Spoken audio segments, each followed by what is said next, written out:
Thousands of households recycle their garden waste using a council-run collection service. But how many of those gardeners have ever wondered what happens to that waste once it's left the curbside? Putting your bin at the side of the road is just the start of a journey which turns what you throw away into something extremely useful. That journey begins inside one of our waste collection lorries. Now, you've probably seen one of these 1,000 times, but you might not appreciate just how sophisticated they are. For example, each cab is equipped with a computer terminal which tells the driver exactly which homes have signed up for garden waste collections. Drivers can also update the system as they go, reporting bins that are damaged or broken, or making a record of homes which have failed to put their bins out, or recording addresses where the bin was left unemptied because it was found to be contaminated. Closed-circuit TV cameras help drivers to see exactly what's going on at the back of their vehicle, so they know when it's safe to move off. Once the bin crew has completed its round, they drive to a nearby recycling facility, like this one in Chopwell. Here, garden waste from across the region is delivered for recycling into compost, in a process that's surprisingly simple.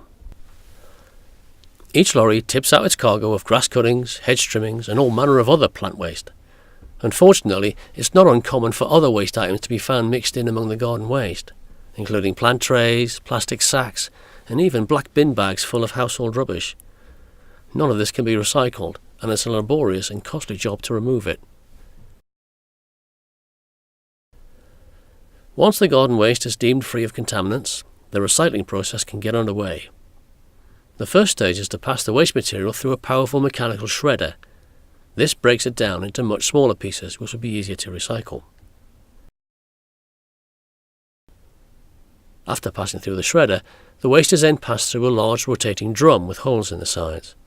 This is called a trommel, and it looks a bit like a giant washing machine drum.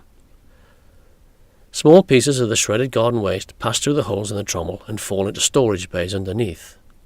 This is then taken away for the next stage of the process. Anything too large is expelled into a separate pile, where it is gathered up and sent through the shredder again. Once everything has been shredded, it's carefully piled up into long open heaps called windrows, and it's at this point that nature takes over. Over a period of weeks and months, natural bacteria go to work, digesting and breaking down the shredded plant material. It's basically the same process that you'll find taking place in your own garden compost bin, but on a much bigger scale. The composting process is so vigorous that it creates a good deal of heat, which raises the temperature of the windrow to up to 60 degrees Celsius. This means that on a cold day, the windrows are often wreathed in steam. Now, this heat is actually a real bonus, as it helps to kill off any harmful microbes, weeds or plant diseases which might be present. In the space of around 10 weeks, the natural composting process has pretty much run its course, and the material is now ready for the next stage. At this point, the compost is still fairly coarse, so it's tipped into a screening machine, which does a similar job to the trommel. This physically shakes and sifts the compost, sorting it and separating it into 3 distinct grades. The finest compost, which comes out on one side of the machine, will be sold to landscape gardeners for use as a soil improver, or will be mixed with sand for use as a base material on which to grow lawn turf. Farmers also use this to improve their grassland for their dairy and beef cattle. A slightly coarser compost comes out on the other side of the machine. This is typically used by farmers to enrich their arable land, to support crops such as wheat or barley. Landscape gardeners also find this useful as a mulch. Finally, any pieces that are deemed too large or which haven't been composted are removed via another conveyor belt. This will either be returned to the start of the process or will be dried and used as biomass to produce either heat, electricity or both.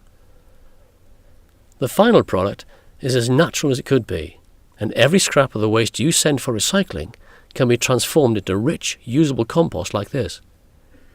Putting your garden waste back into the landscape is a greener, more efficient and much less expensive way of disposing of it. None of the alternatives contribute nearly as much to our environment as recycling. It's one small thing that everyone can do to make a real difference to the world around them.